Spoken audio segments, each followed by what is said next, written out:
어제까지는 에스겔을 봤고요. 그 앞전에는 예레미야를 봤어요. 예레미야 그리고 에스겔, 다니엘은 동시대에 살았던 사람이에요. 특별히 다니엘은 예루살렘이 1차 침공을 받았을 때 BC 606년에 예루살렘에서 포로로 잡혀간 그런 사람 중에 한 명이에요. 1차 침공 때. 에스겔은 2차 침공 때 그발 강가로 잡혀갔던 사람이고요. 그리고 예레미야는 1차, 2차, 3차 침공 때 예루살렘에 남아있던 그런 사람이었어요. 그런데 오히려 포로로 잡혀가지 않고 예루살렘에 남아있던 예레미야는 굉장한 핍박을 당했죠.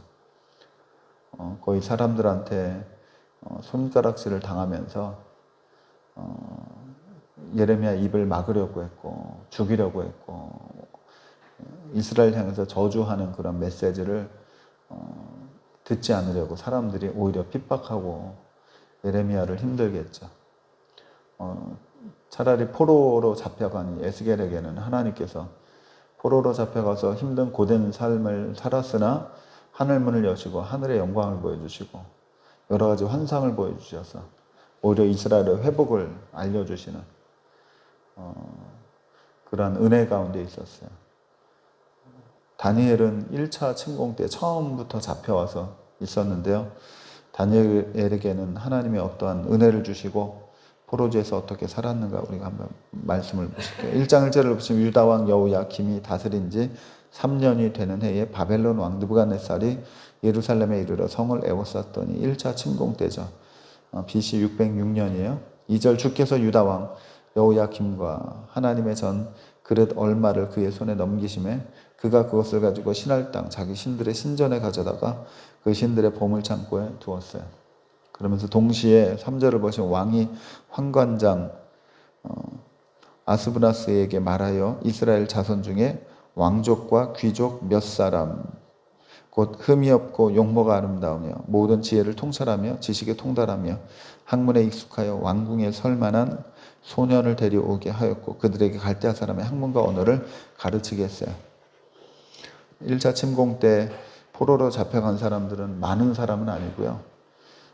왕과 왕족과 그리고 귀족 중에 특별히 선택된 사람들만 포로로 잡혀갔어요.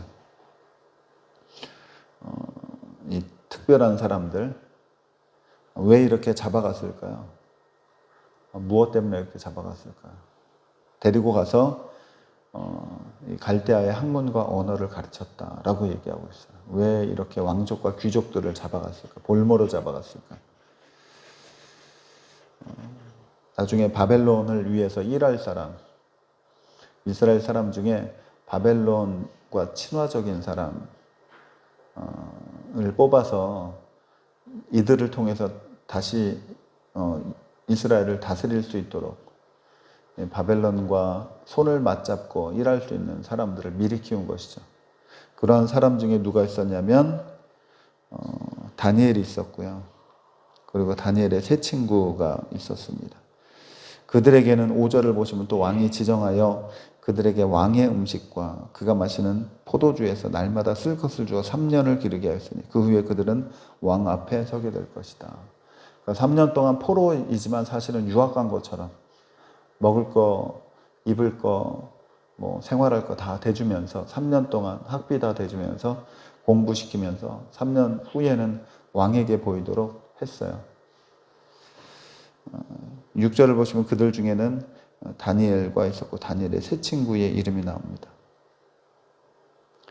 8절을 보시면 다니엘은 뜻을 정하여 왕의 음식과 그가 마시는 포도주로 자기를 더럽히지 아니하리라 하고 자기를 더럽히지 아니하도록 환관장에게 구했어요. 3년 동안 생활할 때 필요한 생활비, 특별히 음식을 다니엘은 거부했죠. 다니엘이 뜻을 정했어요. 그래서 왕의 음식과 왕의 포도주를 받지 않았어요. 이것으로 나 자신을 더럽히지 않겠다는 뜻을 정했어요. 다니엘은 어떻게 해서 이런 뜻을 정할 수 있었을까요?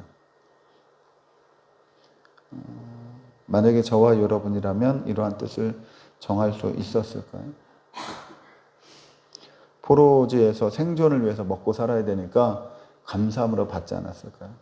다니엘은 어떻게 해서 이러한 뜻을 정할 수 있었을까? 궁금해졌어요. 다니엘이 어떤 사람이었길래 이 음식을 더러운 음식으로 여겼을까?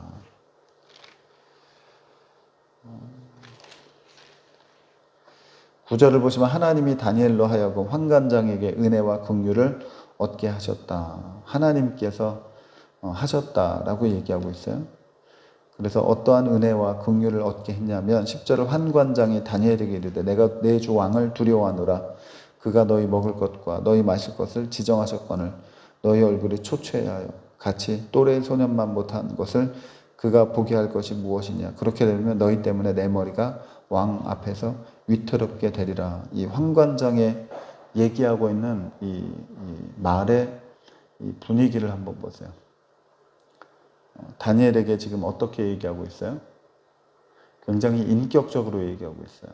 포로로 잡아온 그들을 관리하는 아주 무시무시한 관리인이 아니고요. 집안에서 함께 한 가족 같은 부드러운 언어로 지금 이야기하고 있어요. 이것이 하나님께서 주신 은혜죠. 하나님께서 주신 자비함이죠. 갑질을 할 수 있는 위치에 있는 사람인데 갑질을 하지 않고 다니엘에게 애정을 품고 이야기를 해요. 진심으로 얘기를 해요. 걱정을 해요. 너희들이 먹지 않고 그러면 나중에 살이 빠져서 얼굴이 좋지 않게 보이면 그 후환이 나한테 올 거라고 본인의 그 고민을 이야기하죠. 그러니까 12절에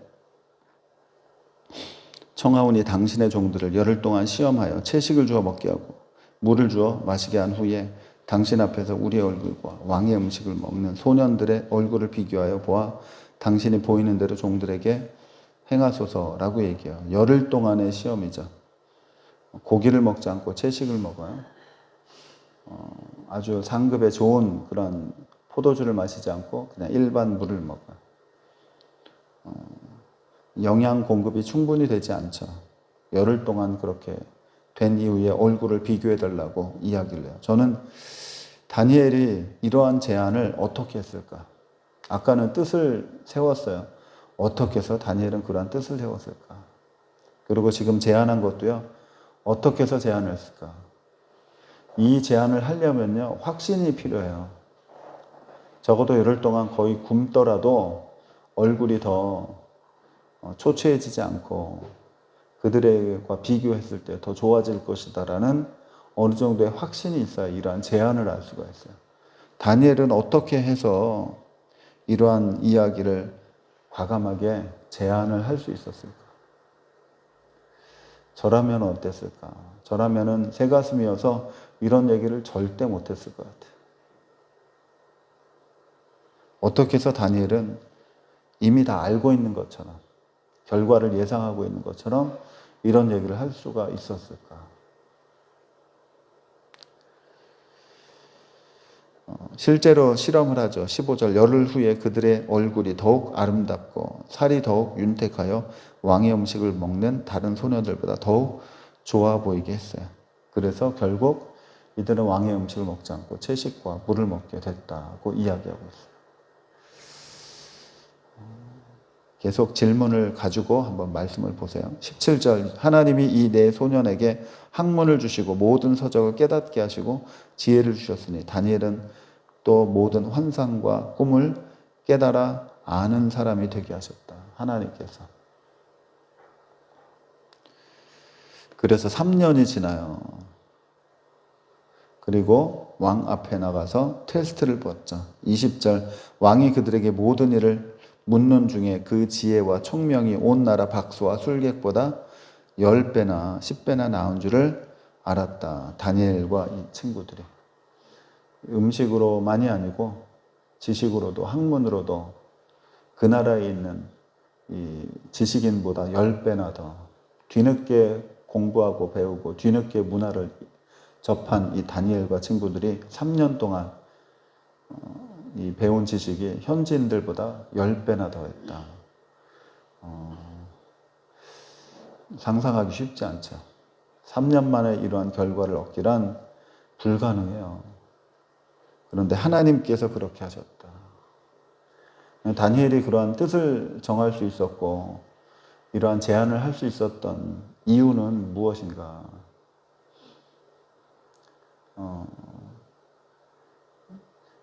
저는 짐작하기는 다니엘과 하나님의 관계, 그 관계가 아니면 이해가 잘 안 돼요. 그러니까 하나님께서 이러한 일을 하시기 전에 이미 다니엘은 하나님 앞에 그러한 모습으로 살았었어요.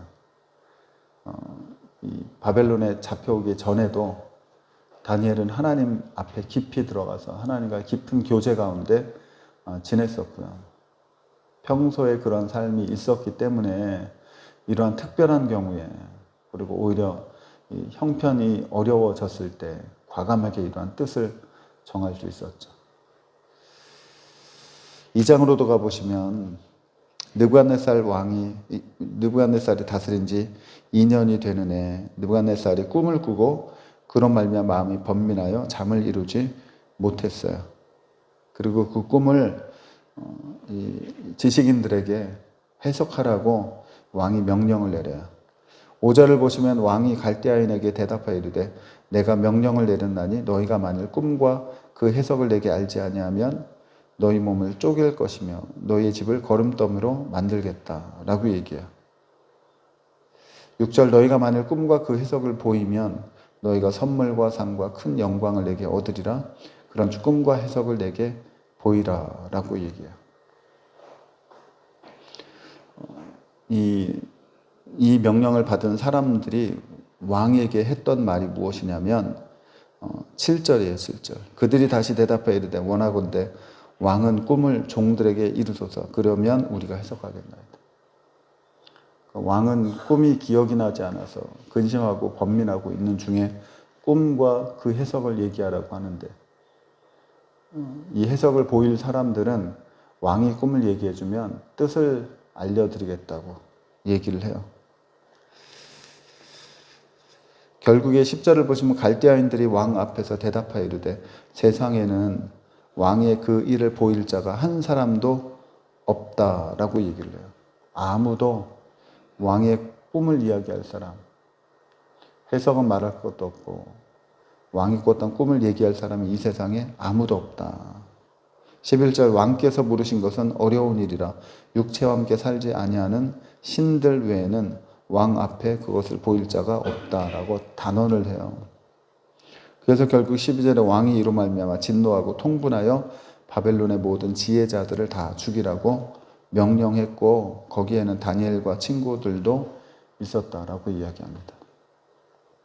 14절 그때 왕의 근위대장 아리옥이 바벨론 지혜자들을 죽이러 나아가매 다니엘이 명철하고 슬기로운 말로 왕의 근위대장 아리옥에게 물어 이르되 왕의 명령이 어찌 그리 급하냐. 16절 다니엘이 들어가서 왕께 구하기를 시간을 주시면 왕에게 그 해석을 알려드리리이다 라고 얘기를 해요. 지금 왕이 명령해서 다 죽이라고 했어요. 죽을 위기에 처해 있어요. 그런데 다니엘이 그 앞에서 시간을 주시면 내가 해석하겠다 라고 얘기를 해요. 인간적으로 보면 무모한 얘기죠. 아무도 해석할 자가 없고 그래서 다 죽어야 되는 그 상황에서 다니엘만 내가 해석해 주겠다고 얘기를 해요. 어떻게 해서 다니엘은 이러한 말을 할 수가 있을까요? 이것이 사실이 아니고 진실이 아니면 죽을 게 뻔한데 자기 목숨을 걸고 이 이야기를 해요. 다니엘은 어떻게 이런 얘기를 할 수가 있었을까? 우리가 성경 말씀이고 하나님이 뭐 주셔서 얘기했겠지라고 쉽게 생각해서 그러는데요. 그 상황 가운데 한번 들어가 보시겠어요? 마치 임금이 사약을 내려서 사약을 들고 이제 사발을 마시기 전에 하는 말이죠. 내가 꿈을 해석하겠다고. 어떻게 이 상황에서 다니엘은 이러한 이야기를 할 수 있었을까?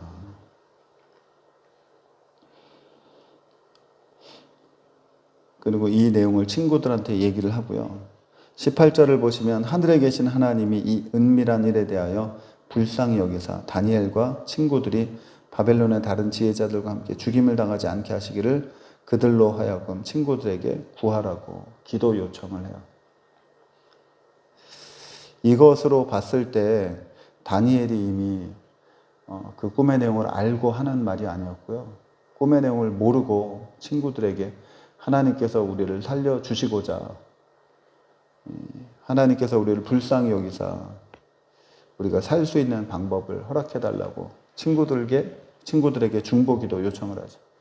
그러니까 모르는 상태에서 지금 이 다니엘이 단언을 한 거예요. 내가 꿈을 해석하겠다.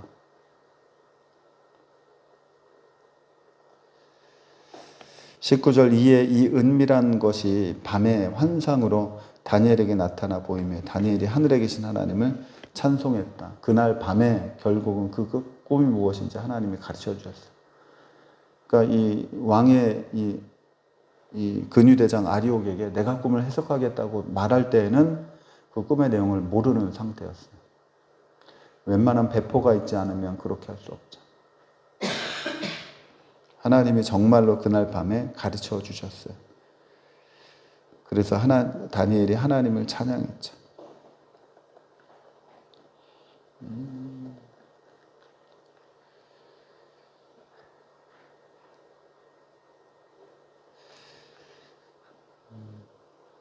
20절을 보시면 다니엘과 하나님의 관계를 20절부터 22절까지 보시면 하나님과 다니엘의 관계를 알 수가 있어요.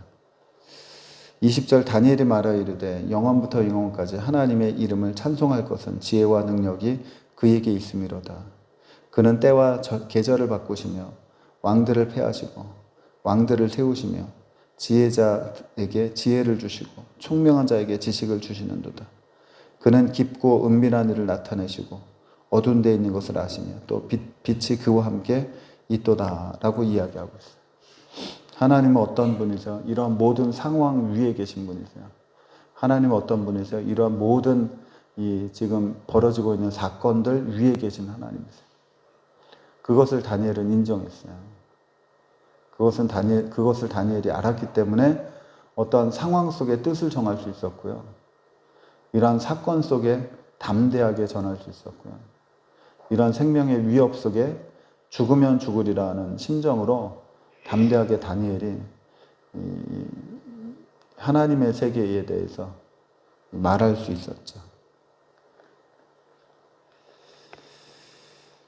하나님을 찬양했어요.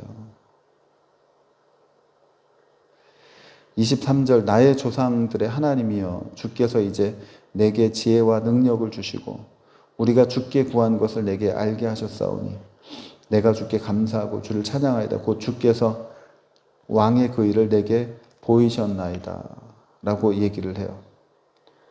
다니엘이 지금 뭐라고 얘기를 해요? 나의 하나님이 아니라 조상들의 하나님이에요. 조상들의 하나님이 나에게 지혜와 능력을 주시고 지식을 주셔서 이 꿈의 내용을 알게 하셨다라고 얘기를 해요. 집단 의식이라고 얘기하죠. 하나님이 나에게 성령의 은사를 주세요. 그러면 하나님이 나에게 나를 잘 봐주셔서 주시는 것이 아니라 집단 의식이에요. 그동안에 쌓였던 기도의 결과예요. 부모님과 할머니, 할아버지의 믿음과 신앙과 그것이 쌓이고 쌓여서 누적이 돼서 나에게 임한 것이지 내가 잘해서 내가 간구해서 얻어낸 것이 아니라는 거예요. 다니엘의 고백은 그거예요. 나의 조상의 하나님이 나에게 이러한 은혜를 주셨다. 이러한 의식이 저와 여러분에게 정말로 필요한 것 같아요. 우리가 잘 되잖아요. 일이 풀리잖아요. 아이고 하나님 감사합니다. 그리고 떡쭉 받아먹는데 그 마음속에 무엇이 필요해요? 내가 잘해서가 아니라 주변에 있는 사람들이 기도해주고 우리 부모님이 그동안 기도로 쌓아왔던 다 돌아가셨겠지만 그동안에 그러한 것들이 쌓여 있었고 이제 때가 돼서 열매가 된 것이지 내가 잘해서 된 것이 아니다. 다니엘은 그 마음을 갖고 있었어요. 그러한 의식이 저와 여러분이 있기를 간절히 소망합니다. 북한의 평양 대부흥운동이 있었어요. 1919년에 그러한 신앙의 이 놀라운 역사가 축적돼서 이 대한민국의 한국교회가 축복받은 것이고 그런 것이지 우리가 잘해서 된 것이 아닙니다. 거슬러 올라가서 역사적인 그 뿌리와 흐름과 전통과 그것이 우리를 관통하고 있어요.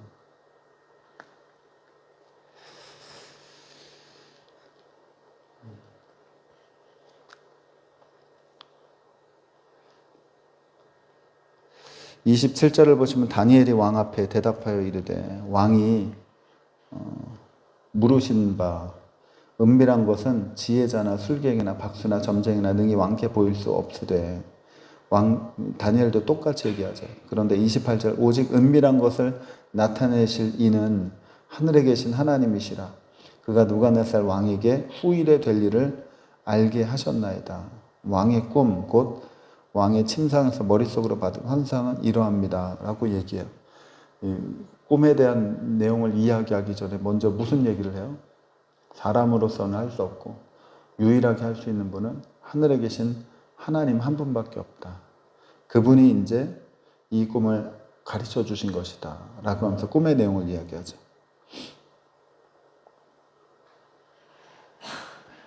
30절 내가 이 은밀한 것을 나타내심은 내게 이 은밀한 것을 나타내심 하나님이 이것을 나에게 보여주심은 내 지혜가 모든 사람보다 낮기 때문이 아니라 오직 그 해석을 왕에게 알려서 왕이 마음으로 생각하던 것을 왕에게 알려주려 하십니다. 다니엘이 뭐라고 얘기해요? 자기가 똑똑해서 지혜로워서가 아니라 누군가 왕에게 가르쳐 줘야 되는데 그러한 역할을 하는 것뿐이라고. 다니엘은 겸손한 가난한 심령의 소유자였어요. 10배나 지식이 많았고 그런 것을 통달했음에도 불구하고 가난한 심령으로 살았어요. 교만하지 않았고 자만하지 않았고 잘 될 때에도 다 공로를 하나님께 돌려드리고 본인은 현재 위치에서 그냥 감사함으로 그렇게 지냈었어요. 하나님과의 평소의 관계가 이 관계 안으로 들어갔었어요. 그래서 조금 처지가 어려울 때, 형편이 어려울 때, 포로로 잡혀왔을 때도 아마 이 다니엘은 그 상황에 매몰되지 않고 밝게 지내고 하나님 앞에서 힘을 얻어서 아주 힘차게 지냈을 것 같아요. 일이 잘 풀리고 모든 것이 수월해졌을 때도 하나님 앞에 똑같은 모습으로 어깨에 힘이 들어가고 뭔가 된 것처럼 본 것이 아니라 다니엘은 그렇게 지냈던 것 같아요. 그러한 하나님과의 관계 속에서 살아갔기 때문에 이러한 지금의 모습이 되지 않았을까. 그래서 꿈의 내용을 31절부터 풀어주죠. 35절까지. 그리고 36절부터는 해석을 얘기해줘요. 앞으로 어떻게 될 것이다. 어떠한 나라들이 세워질 것이다. 꿈의 해석들을 이야기해요.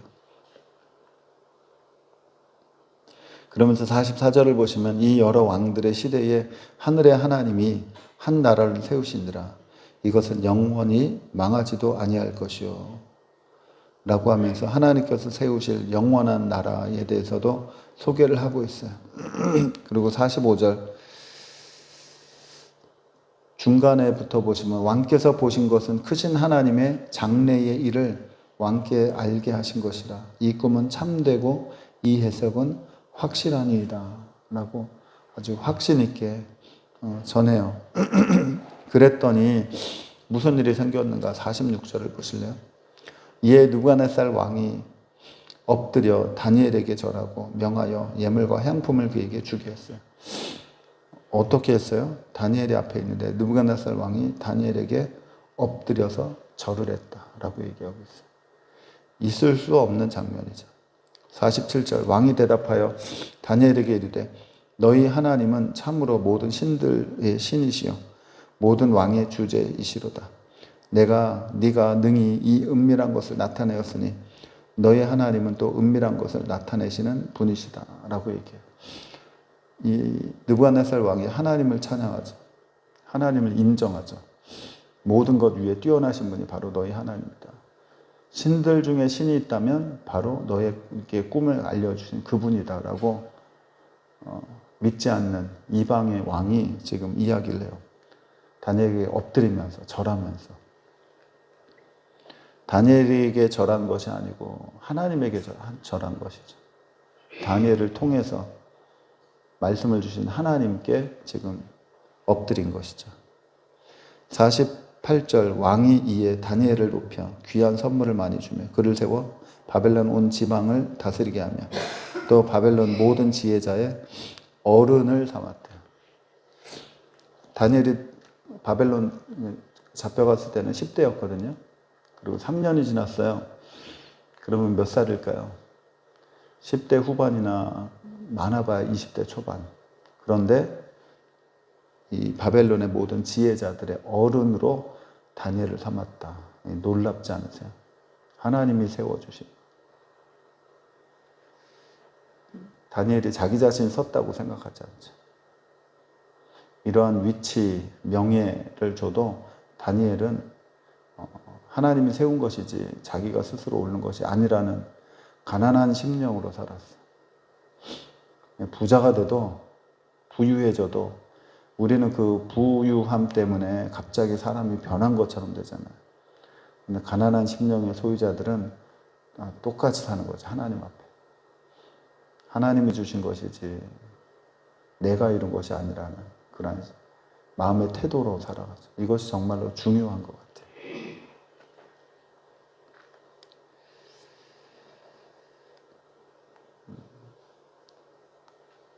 3장으로 가보시면 다니엘의 친구 이야기가 나와요. 느부갓네살 왕이 자신의 신상을 만들어 놓고 다 절하라고 얘기하죠. 이 신상이 어느 정도인가. 3장 1절을 보시면 느부갓네살 왕이 금으로 신상을 만들었으니 높이는 60큐빗이에요. 60큐빗이면 30m이죠. 너비는 6큐빗, 3m짜리. 30m 높이에 너비는 3m짜리 굉장히 큰 자신의 형상을 만들어 놓고 이것을 다 앞에서 절하라고. 5절을 보시면 너희는 나팔과 피리와 수금과 사명금과 양금과 생황과 및 모든 악기 소리를 들을 때에 엎드려 느부갓네살 왕이 세운 금신상에게 절하라고. 누구든지 엎드리 절하지 아니하는 자는 즉시 맹렬히 타는 풀무불에 던져 넣겠다고 이야기를 해요. 그래서 절하지 않은 이 사드락 메삭 아벳느고 이 세 친구를 고발을 하죠. 15절을 보시면 이제라도 너희가 준비하였다가 나팔과 피리와 수금과 사명과 양과 생화가 이 모든 악기 소리를 들을 때에 내가 만든 신상 앞에 엎드려 절하면 좋거니와 너희가 만일 절하지 아니하면 즉시 너희를 맹렬히 타는 풀무의 가운데 던져 넣을 것이니 능히 너희를 내 손에서 건져낼 신이 누구 있겠느냐라고 왕이 세 친구들에게 얘기해요. 16절 사드락 메삭 아벳느고가 왕에게 대답하여 이르되 느부갓네살이여 우리가 이 일에 대하여 왕에게 대답할 필요가 없나이다. 17절 왕이여 우리가 섬기는 하나님이 계시다면 우리를 맹렬히 타는 풀무불 가운데서 능히 건져 내시겠고 왕의 손에도 건져 내시리이다. 그렇게 하지 아니하실지라도 왕이여 우리가 왕의 신들을 섬기지도 아니하고 왕이 세우신 금신상에 절하지도 아니할 줄을 아옵소서라는 얘기를 해요. 저는 다니엘을 통해서 어떻게 다니엘이 뜻을 세우고 알지도 못한 상황 가운데 저렇게 확신에 찬 이야기로 제안을 하고 내가 꿈을 해석하겠다고 미리 얘기를 할 수 있었을까? 똑같은 질문이 이 세 친구들에게도 올라왔어요. 이들은 어떻게 해서 이렇게 얘기할 수 있지? 왕한테 내가 대답할 필요도 못 느낀다. 하나님이 우리를 건져내실 것이다. 그렇게 되지 않더라도 나는 절하지 않겠다. 어떻게 해서 이런 얘기를 할 수가 있을까요? 그냥 단순히 믿음이 좋았나 보지 뭐. 그렇게 생각하세요? 포로로 잡혀간 사람이 왕 앞에서 어떻게 이렇게 얘기할 수 있을까? 저는 아무리 생각을 해봐도 흔쾌히 이해가 되지 않아요. 어떻게 해서 이럴 수 있을까? 왕이 화가 나가지고 이 얘기를 듣고 화가 나서 평소보다 7배나 더 뜨겁게 만들어요.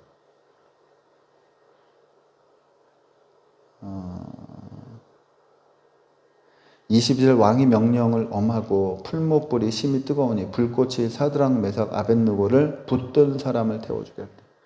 데리고 들어갔던 사람들은 다 탔대요.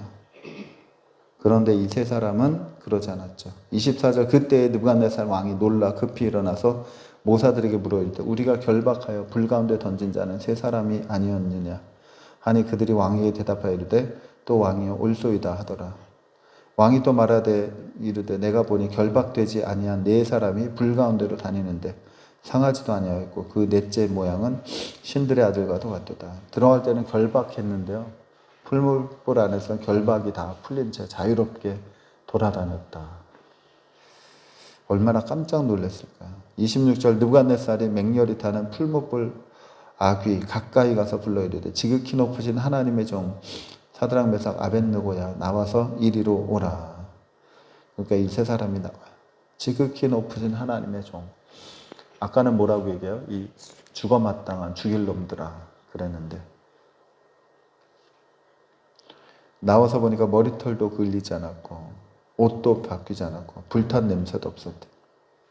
28절 느부갓네살이 말하여 이르되 사드락과 메삭 아벳느고야 하나님을 찬송할지로다. 그가 그의 천사를 보내서 자기를 의뢰하고 그들의 몸을 바쳐 왕의 명령을 거역하고 그 하나님밖에는 다른 신을 섬기지 아니하며 그에게 절하지 아니한 종들을 구원하셨도다. 오히려 느부갓네살이 하나님을 찬양하고 이 세 사람을 칭송하죠. 아까 다니엘에게 엎드려서 절했던 것처럼. 29절 놀라운 일이 생겨요. 그러므로 내가 이제 조서를 내리노니 각 백성과 각 나라와 각 언어를 말하는 자가 모두 사드락과 메삭 아벳느고의 하나님께 경솔히 말하거든 그 몸을 쪼개어 그 집을 거름터로 삼을지니 이는 이같이 사람을 구원할 다른 신이 없다. 하나님께 경솔히 말하면 집뿐만 아니라 집 터까지도 다 멸망시키겠다. 이런 조서를 왕이 내려. 대단하죠. 이 말씀을 보고 우리가 이 말씀을 어떻게 받아야 될까요? 잘 아는 말씀이에요. 그냥 아멘 하고 받아야 되나요? 저는 아직도 이 질문이 풀리지 않아요. 어떻게 해서 이들은 이럴 수 있었을까? 그리 아니하실지라도. 그러니까 다 알고 한 게 아니고요. 죽게 되더라도 뜻을 정해놓고 그냥 한 거예요. 그리고 그 나머지는 다 하나님이 하신 거죠. 이들을 세우고 왕이 오히려 더 그들을 높여준 건 하나님이 하신 거예요. 한번 뜻을 저희도 세워서 할 수 있을까요? 권사님 70일 작성기도 하는데 하다 보니까 제 마음속에 70일이 아니라 평생 해야 되겠다는 마음이 계속 들었어요. 그냥 가는 거죠. 잠이 부족하다기보다 이렇게 침대에서 편하게 자는 잠은 아니니까. 그러니까 몸이 피로가 조금씩 쌓여요. 그럼 뭐 주일날이라든가 하여튼 그런 날은 일주일 잠을 이렇게 몰아 자는 거죠. 그래도 그냥 가는 거예요. 그냥 뜻을 정해서 가는 거죠. 이게 편안한 잠자리가 아니어서 어떻게 될지는 모르는 거예요. 근데 그 뒤에는 하나님이 하시는 거죠. 좋은 길, 편한 길, 유익한 길, 나에게 그러한 길이 아니었어요, 다니엘은. 하나님이 다 알아서 이 정도 회복해 주시겠지. 다 메꿔 주실 거야. 그렇게 하지도 않았어요. 죽는 길이면 그냥 가는 거예요. 내가 죽으면 죽겠다. 그런데 뜻을 정했고 나는 그 길로 간다. 그리고 하나님이 해주신 대로 지금 우리가 보고 있는 거예요. 우리는 결과를 보고 다 알아서 믿음이 있었나 보다 라고 생각하는데요. 그러지 않았을 것 같아요. 우리가 어떻게 살아야 될까요? 그러니까 주님 앞에 갈 때 천국을 우리가 준비하고 깨어있고 그렇게 살자고 하는데 이 짧은 인생, 남은 인생을 우리가 어떻게 살아야 될까?